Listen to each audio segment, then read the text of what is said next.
Hello, everybody. Welcome. I hope you're all doing well. I'm really excited to do this. So I got a few people, Cassie let me know that a few people had asked, could you do a little bit of like a little intro about the person we're going to be talking to, because sometimes people don't know who they are or they're not familiar with them or whatever. And so yeah, and I like to not know too much, because a lot of these people, of course, I know who they are. I've had my own experiences with their material or their music or whatever, but I like to not look into them too much. I like to kind of read kind of as cold as I can. And so for Karen Carpenter, she was an American singer. She had a very famous group that she was a part of called the Carpenters. It was she and her brother, Richard is her brother. And it was kind of in the early 70s to kind of mid 70s. I guess that was kind of their heyday. And I think they would be described as sort of adult contemporary, but they were popular. They were really, really popular in their time. But that's kind of the style, I would say, is kind of like adult contemporary style. Very their songs are very beautiful, and you know, she had a beautiful voice, and she played the drums in the group. And what else can I tell you? She passed away from anorexia when she was only 32. I think she was very, very young, 32. For some reason, I kept thinking it was later, but 32, very young. And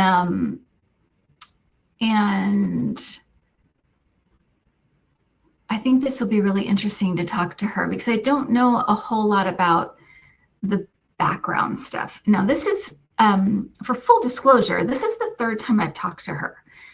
Once, ladies' night, when I was doing with Andrea and Debbie, and I don't remember anything we said. The only thing that I remember was that she came in clear as a bell. I could hear her so well.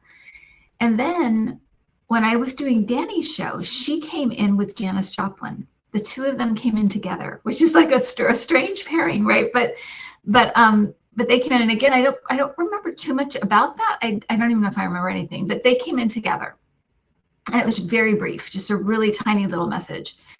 So this will be my third time talking to her, and what I'm hoping is that she'll come in as clear as she has come in before. When people ask if there's people that have come in super, super clear, I always talk about her. She's one of them that has just really come in clear for me. And I think it has something to do with your resonance. I think sometimes you just like how people resonate with you or messages resonate with you, I think it's the same with spirits. I think because everybody's kind of at their own levels, and they, you know, maybe have, I know they have their own personalities and the way they are, and she really resonated with our resonances match, or our vibrations matched in some way, because she came in so clear. So so that's what I'm hoping for tonight. So all right, so okay, so let me take just a second to just, since I'm doing that, kind of to switch modes here, so just one second.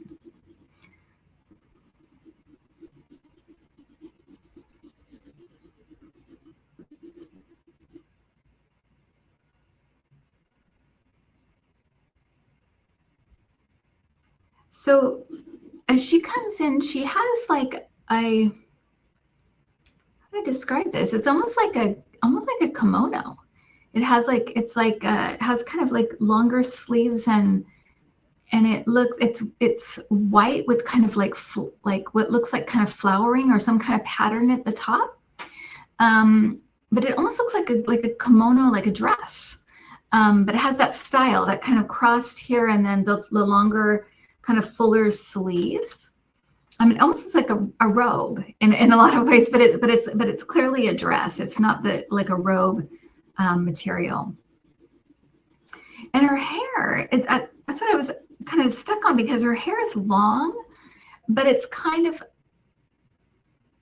sort of up. I wonder if I can show you. It's kind of like up, kind of like this, like it's kind of like up sort of in the back. It almost reminds me like a Bond girl, which I'm sure she loves. But it's very like 60s, very 60s or early 70s. She really does resemble herself, the youthful look that she has. She does remind me of about maybe, oh gosh, I would say maybe she looks about 20, if that.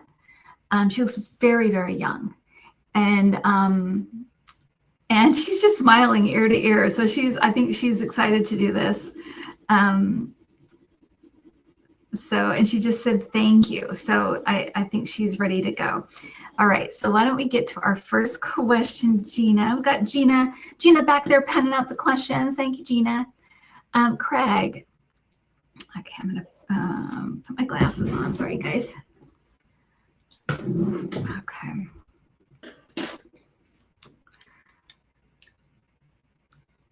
Okay. I'm so sorry that Karen had to suffer from anorexia nervosa. How much did you learn from this you feel comfortable sharing with us? How can we help avoid this in the future? Okay, good question. Thank you, Craig.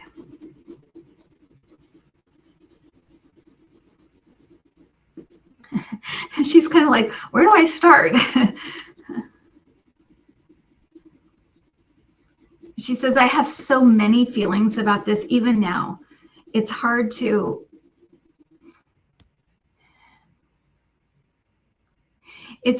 help people understand the layers of pain that this disease causes. And she's saying not only layers of pain within the person, but layers of pain in relationships. And I've got that buzzing in my ear, relationships, and for her, career.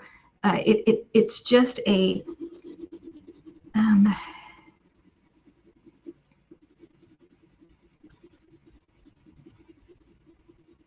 it is such a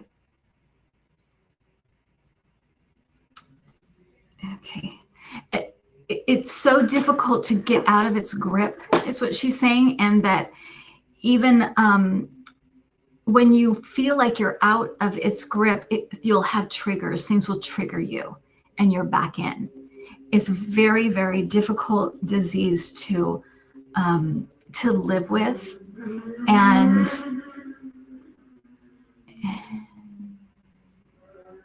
And it's very, very difficult for people that love you to understand. She's saying, I didn't understand it really. And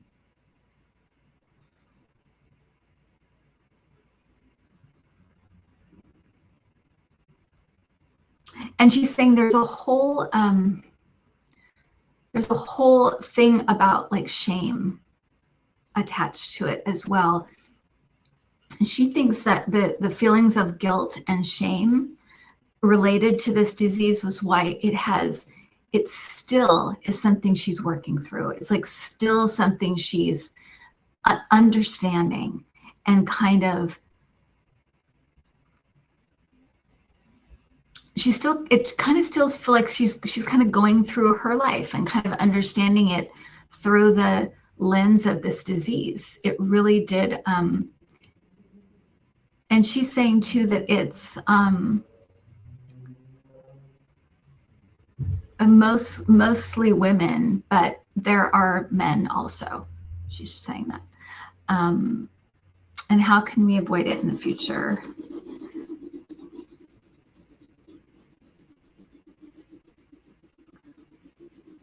She's saying there has to be so much more attention and money and resources put into this because it's a very complicated disease. It needs to be studied from all angles. So that's what she's saying.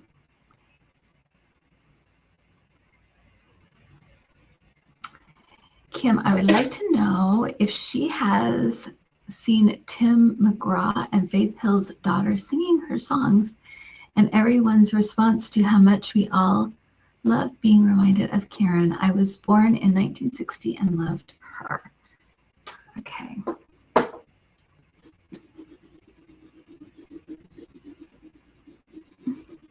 She's just said, oh, I love it. She's saying the happiest points in my life were singing. So she's saying, I absolutely love it.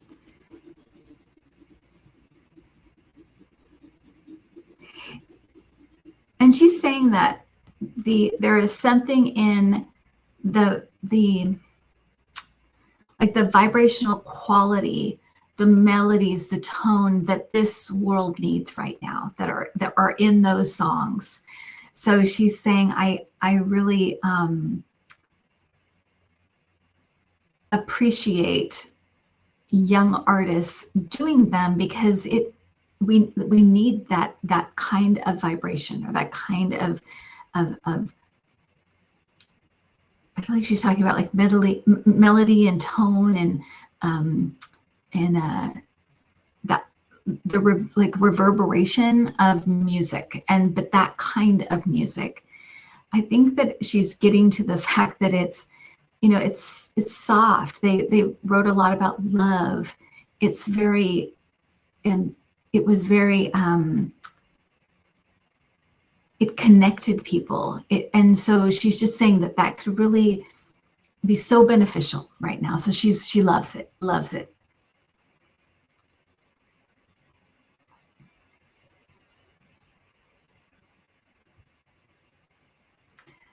You had the most perfect voice. Did you know while you were alive how unique and special your voice was?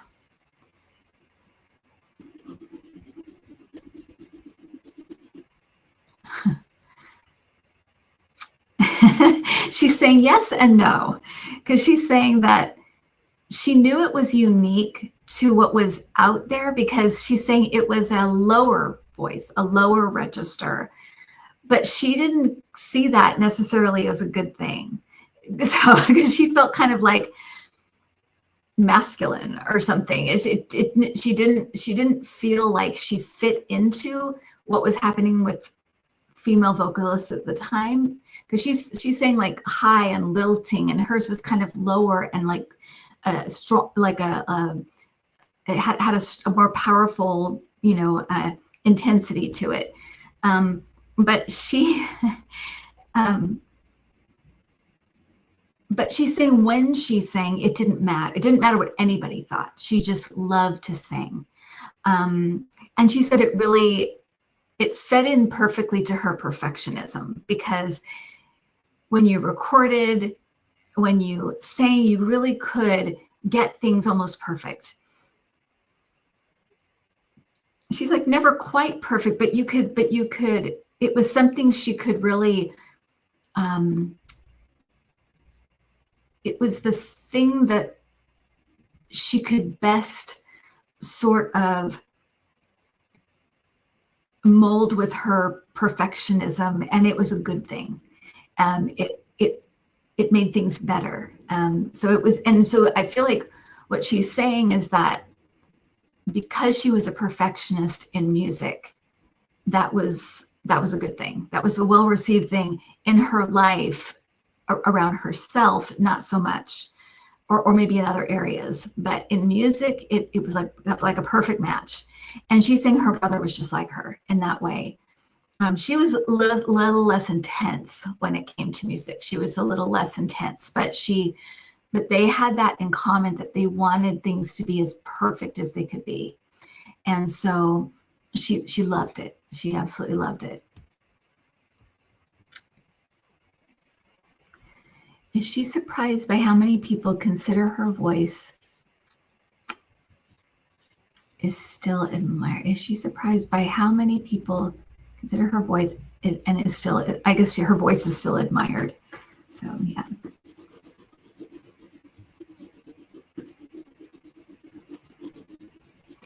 So she's saying yes. She's saying with how many singers there are, how many singers have you know come since her, she's very surprised that people will bring her up or refer to her. she didn't know. And she's saying that's a common theme for most people. They just don't know the impact they have in this world. Everybody, not just the arts, not just singers, not just the arts, but everybody has such a permanent print and permanent echo in this world just because they've existed. That I think that kind of shocks everybody. But it's definitely shocked me. It's made me really, and she said it's one reason too that she's still very connected to the earth, because it's fun. It's fun to see. It's fun to see people discover her and rediscover their music, and she's saying, I feel so happy for my brother when people, discover our music or rediscover it. It's really fun. So yeah, I hope that answered that.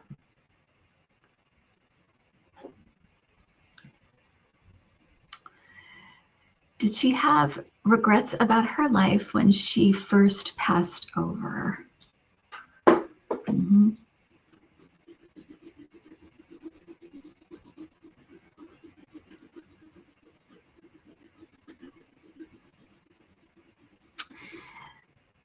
No, she's saying, so she's bringing up her husband. She's bringing up her brother, and her mother.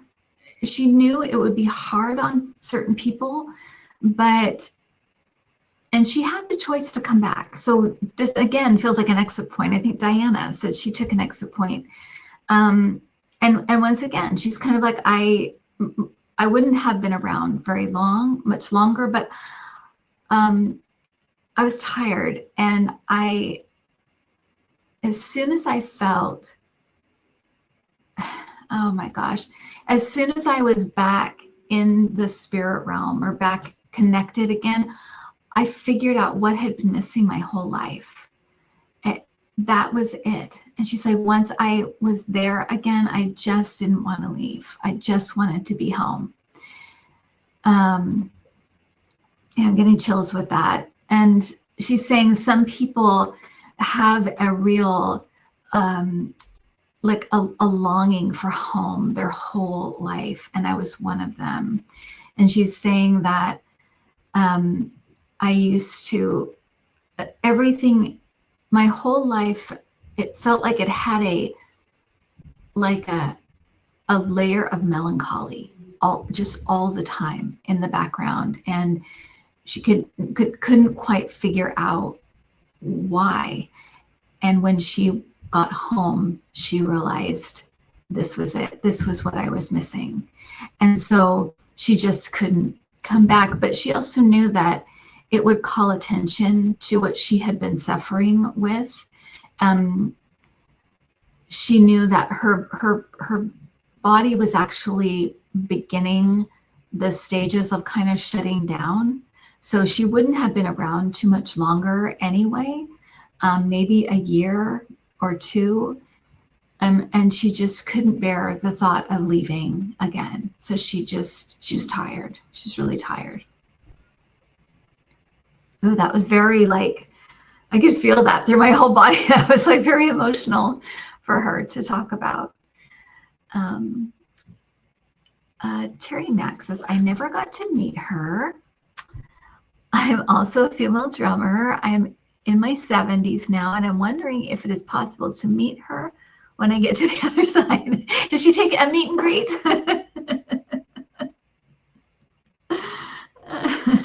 She said, sure, come on down.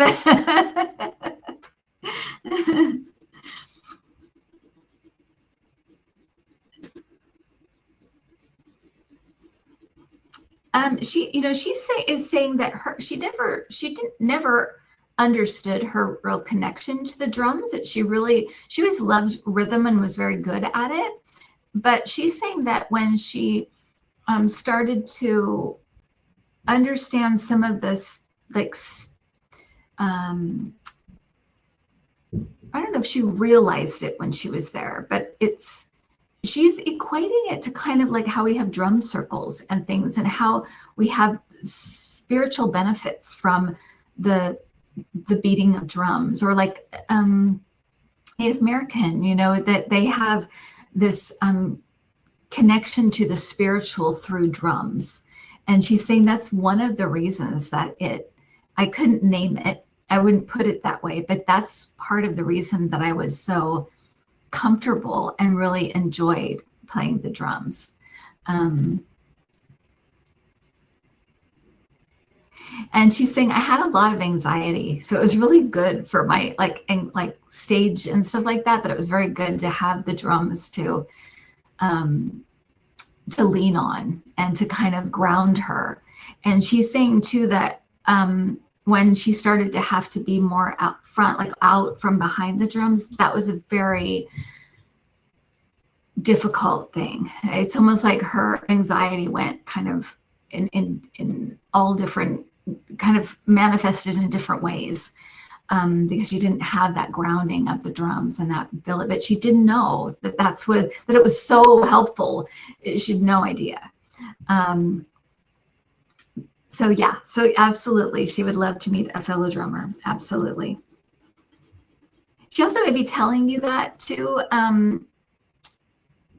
can't remember who the name was, but she might be telling you that too, because she might be telling you why what you might be getting out of it, that maybe Terry Max, thank you, Gina, that she, maybe is giving you some information as to what they do for you, or what they did for, if you still play, or if you're, hung them up, whatever, that that's what they did for you.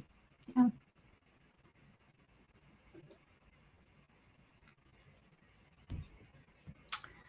Carol Lamb, calling occupants an interplanetary craft. The recognized anthem of World Contact Day on the Gold album. Dear Karen, were you an experiencer? Oh, interesting. Interesting.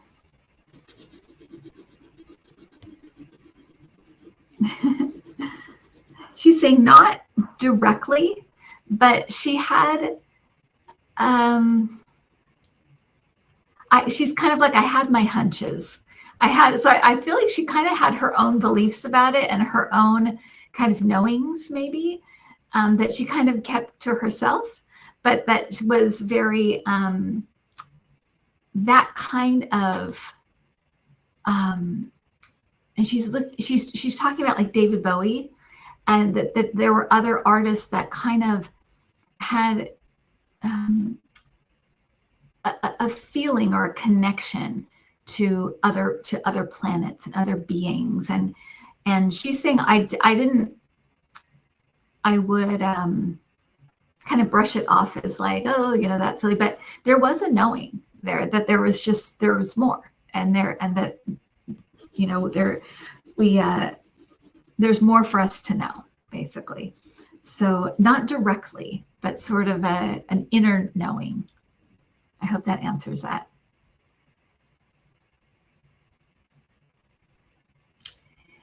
Did she know that she was loved by so many while here on Earth, and we miss her? Oh, thank you, Kay Reynolds. Yeah, she's touching her heart. She's like seeing her heart.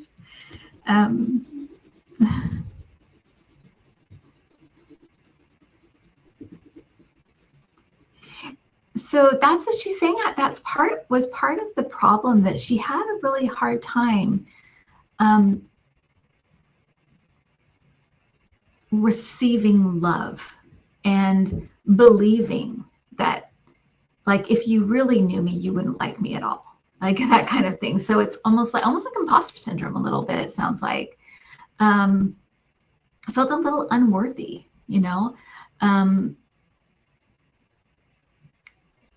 but she's saying, I know that now, and I that she appreciates you saying that now. Even now, she's like, I can feel that I can feel it like in my heart, that because when you're on the other side, we're just naturally open. Our heart is naturally just open because there isn't anything to guard.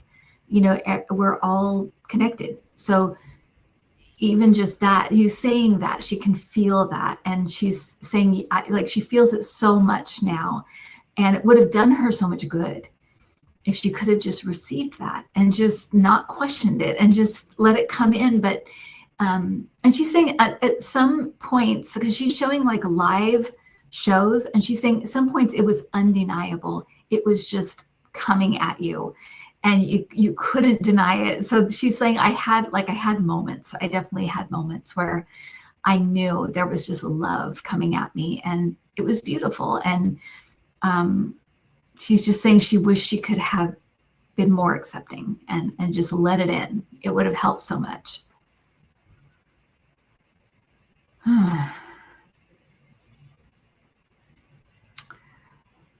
What was the spiritual lesson she learned from having anorexia and dying young? Spiritual lessons.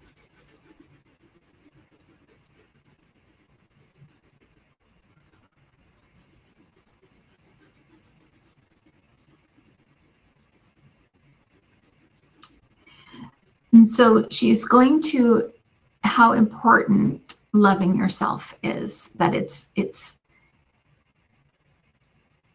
what so many of us are here to do, is to learn how to love ourselves, warts and all. Warts and all. And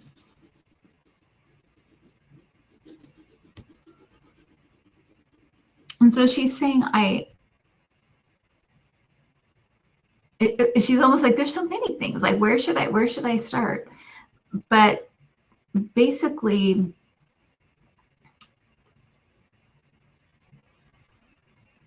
okay, and she's also talking about that so many of us come to have real challenges within the physical form, and also and that includes like mental, things going on mentally.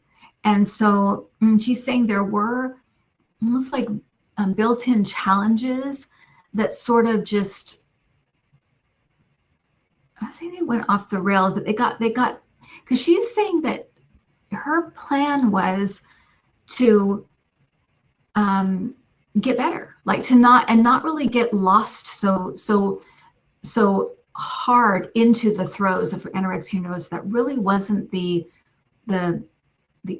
object of her life. It was to have this challenge and meet and overcome the challenge. But she couldn't do it. She kept getting stuck, and she kept getting kind of derailed and would get triggered. And she's saying part of it was her occupation, and she thinks that she had she set up a stronger like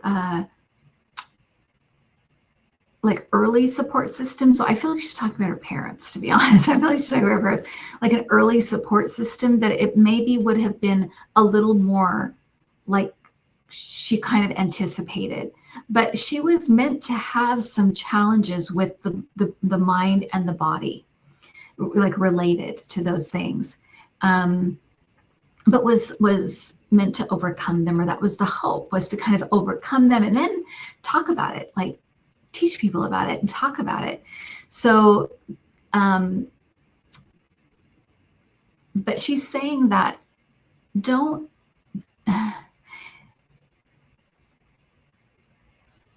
like it's important. Your life is important, right? Your life is important. But I feel like what she's trying to say, and maybe I'm not saying it well, but I feel like what she's trying to get to is that your life is very important, but there isn't anything that you can't fix or do again, or so to be really, really easy and patient with yourself. Don't expect so much of yourself, and don't feel like you have to do everything, and I'm not on my purpose, and all the things that we get into where we kind of like beat ourselves up. She's like, you can work on stuff there. You can do things again. You can go to other places and work on things. It's okay. This is just a place to have to try to do some things that to learn lessons, basically. So, and sometimes they work out exactly as planned, and sometimes, a lot of times, they take different turns, but it's all okay. It's never seen as bad or a mistake or something. It's not seen that way.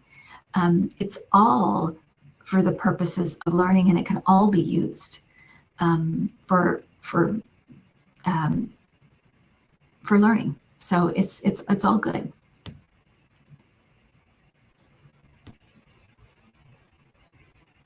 Is she surprised how her voice is still admired today?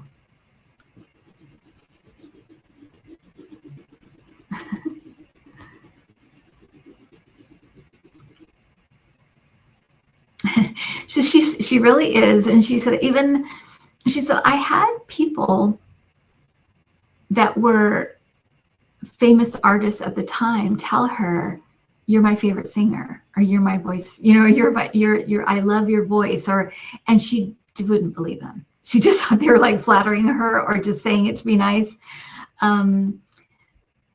But she's saying she knows people's hearts there. She can see everything. Sometimes we don't know if people are, lying or manipulating us or whatever. But she said, now I can see they were being genuine. And when people talk about her today, they're very genuine, and she can really take it in. And she really is very surprised, but very moved by it.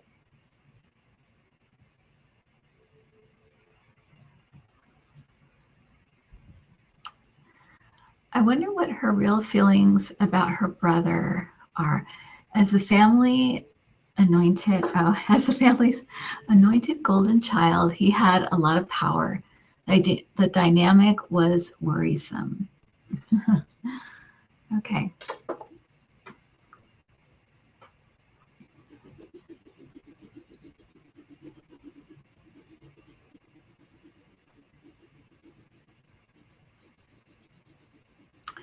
So she's saying, wow, she just gave me a lot. Okay, so she's saying first that she really loved her brother. She loves him. She loves him now. That he had a lot of, she's almost saying like being the golden child isn't all that it's cracked up to be. So he had a lot of pressure on him. He had a lot on his shoulders. And they each were a little bit envious of where the other one stood, because he felt a lot of pressure on him to prove he belonged as the golden child, right? And then she was always trying to catch up, trying to prove she belonged at all, right? So they both had different kinds of pressures, but she could see so clearly all that he went through. And all that he still goes through. She's like, he's happier now than he probably ever has been, but he still goes back to the past a lot and worries. Did he do this right, or did he do that right, or did he take advantage of this opportunity enough? Or there's a lot of, he's in the weeds a lot, of life, and so, and she's saying, but he always, he did always respect my opinion. We were a team. And she's saying, compared to other people in the industry, I think she's talking about like executives and stuff like that. It was like these like higher ups. Compared to those kind of people, he listened to her and listened to her opinions. And she's saying that she could be very strong-willed. Very, very, and she's saying downright stubborn, very strong-willed when she really believed in something. But the thing was that she would put down her she'd be stubborn about things that were really of no consequence, So, but it was a way of like asserting her power, but he was always very aware of the fact that that at home and even in the industry, she wasn't seen as an equal partner. You know, she was seen as the singer and he was the genius.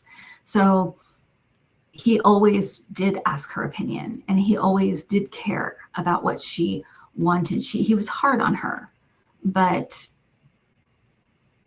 in a way she felt like I did appreciate that, because I didn't want him to take it easy on me because I was a woman or because I was his sister. I wanted him to treat me like a fellow musician, and he did. But they scrapped, but she's like, I could be very stubborn when I wanted to be. And so I won some rounds, So yeah, so that's what she's saying about this. Very interesting. Yeah. I don't know much about like him, especially. I don't really know anything about, but her and his relationship, I don't know much about. So thank you for that question. Question for Karen. As women in the music industry in the 60s and 70s, what were your greatest roadblocks to expressing your creativity?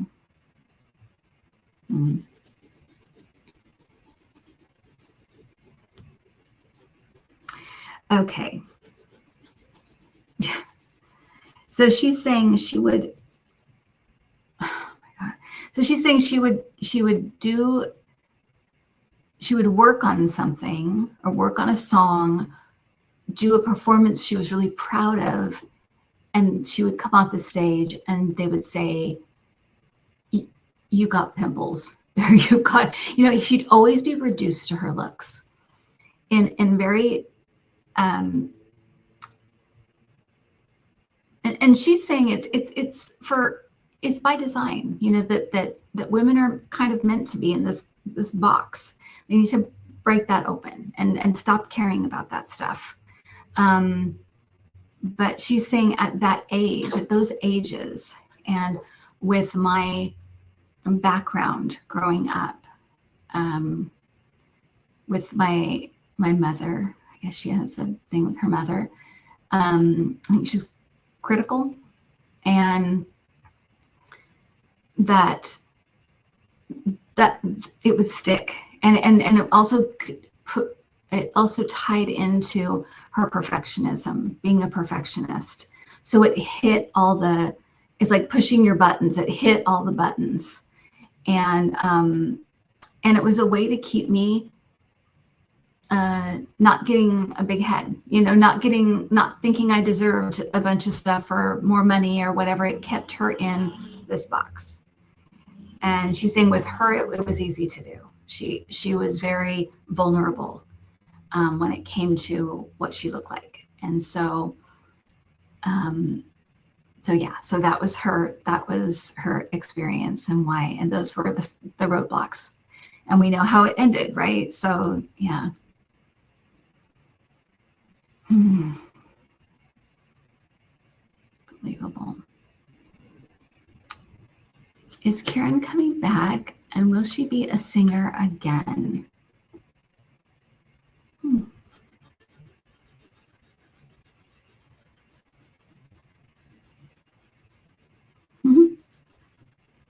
She's kind of like, I'm not there yet.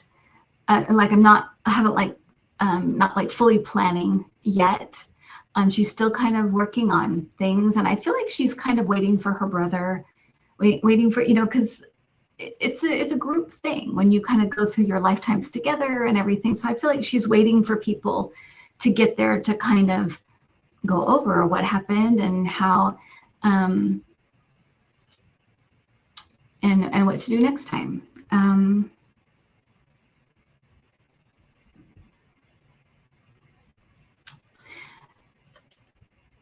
So she's saying most likely she will be coming back as a singer.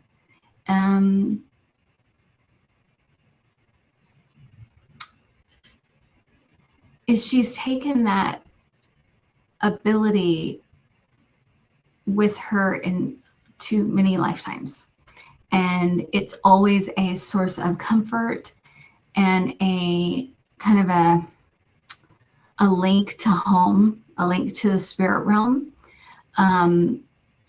so she feels like she will, and she's saying she'd like to maybe play more instruments and things like that. So she might be more, I even feel like she's working on that, you know, but to be more versatile in instruments and sing. And she's saying, I don't,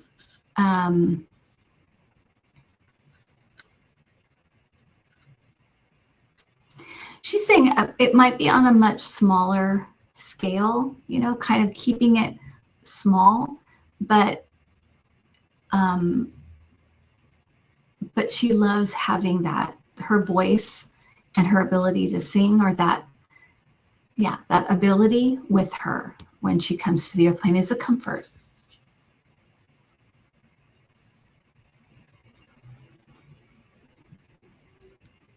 Do you think anorexia could be a response to previous lifetimes food situation, profound food shortages?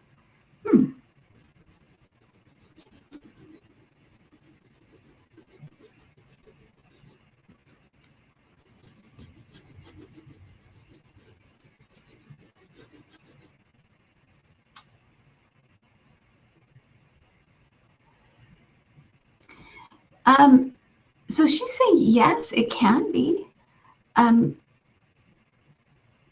She didn't feel like hers was necessarily, hers was more of like a physiological like thing. But she's saying that it can be for some people. It can, and she's saying at least it can be sort of a past life thing can be like a trigger for it, or like once you have it, you can't let it go. So it can be kind of a driving force in some way. And she's also flipping it the other way, that can be true for people that are really, really overweight, but that can be that as well. There can be a past life connection there as well. So it can go either way. But for her, it was a physiological, like a mental and physical thing that was sort of a challenge for her.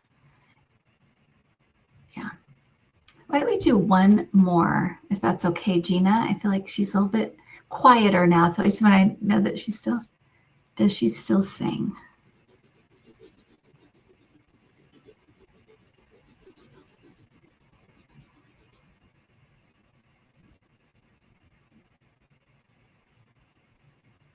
She's singing. So yeah, she can. What is that song?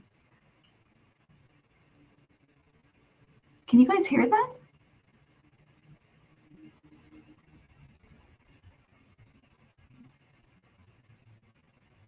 Rainy days and Mondays, she's singing. So yeah, she can't. I've got full chills with that.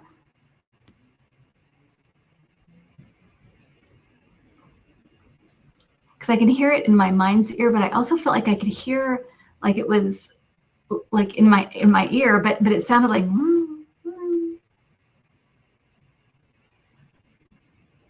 Yeah, so she definitely is still singing.